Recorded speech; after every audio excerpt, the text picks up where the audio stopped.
পবিত্র মাস রমজান। সারা বছর মুসলমানরা অপেক্ষা করে এই মাসটির জন্য। তবে পৃথিবীতে এমন কিছু দেশ রয়েছে যেখানে কিনা মুসলিমদের জন্য রোজা রাখা কঠোরভাবে নিষেধ। কিছু কিছু এলাকায় দোকানদারকে দিনের বেলা খাবার বিক্রি করতে বাধ্য করা হয় যাতে রোজার প্রচলন কমে যায়। এমনকি পুলিশ এবং সরকারি কর্মকর্তারা মানুষের বাড়ি বাড়ি গিয়ে নজরদারি করে কেউ রোজা রাখছে কিনা।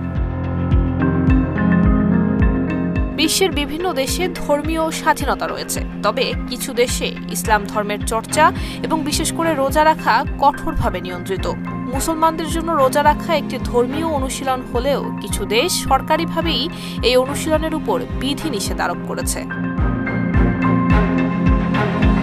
বিশ্বের অন্যতম মুসলিম সংখ্যাগরিষ্ঠ অঞ্চল চীনের জিনজিয়াং প্রদেশ, যেখানে উইঘুর মুসলিমদের বসবাস, কিন্তু সেখানে ইসলাম ধর্ম পালন করাই বিপজ্জনক। চীনা সরকারের কড়া নিয়ন্ত্রণের কারণে সরকারি কর্মচারী, শিক্ষার্থী এবং শিক্ষকদের জন্য রোজা রাখা নিষিদ্ধ।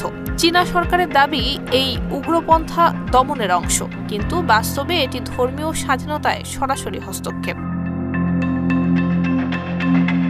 এরপর যে দেশটির কথা বলতে হয় সেটি উত্তর কোরিয়া। কিং জং উনের শাসনামলে ধর্মীয় নিপীড়ন চরম পর্যায়ে পৌঁছেছে। দেশটিতে ইসলাম সহ যে কোনো ধর্মীয় বিশ্বাস শাসকের জন্য হুমকি হিসেবে গণ্য করা হয়। সরকার জনগণের একমাত্র আনুগত্য কিম পরিবারের প্রতি রাখতে চায়। উত্তর কোরিয়ায় কঠোর নীতির কারণে কেউ যদি গোপনে রোজা রাখে কিংবা কোরআন পড়ে তাহলে তাকে রাষ্ট্রদ্রোহী হিসেবে গণ্য করা হয়।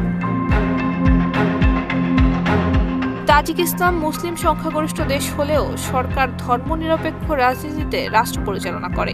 1992 থেকে 97 সালে গৃহযুদ্ধের পর থেকে রাজনীতিতে ইসলামের ব্যবহারকে দেশের স্থিতিশীলতার জন্য বিপজ্জনক মনে করে।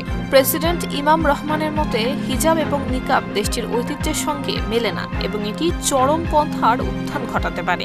এজন্য স্কুলগুলোতে হিজাব নিষিদ্ধ করা হয়েছে।